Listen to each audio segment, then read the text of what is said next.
চল না সবাই বাবার কাছে, যত কিছু বলার আছে, যা আছে আজ মন খুলে সব বল না। নতুন করে আসছে শ্রাবণ, এ শ্রাবণ নতুন শ্রাবণ, যা আছে তোরা বাবার কাছে বল না। আরে কাঁধে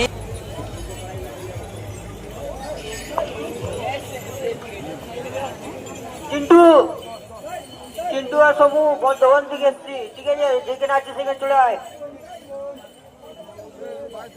ইনকোয়ারির ওপরে এসছি, এখানে চলে আয়। চিন্টু ঘোষ আর সমু ঘোষ বর্ধমান থেকে এসছি, ইনকোয়ারি অফিস, এখানে চলে আয়। পায়রাডাঙ্গা বেলঘরিয়া থেকে বাংকেট গোপালদা, তুমি যদি আওয়াজটা শুনতে পারো তুমি ওয়েলকাম গেটের সামনে চলে আসবে। গোপালদা তুমি কোথায়? তোমার জন্য আমরা তো ওয়েট করে আছি।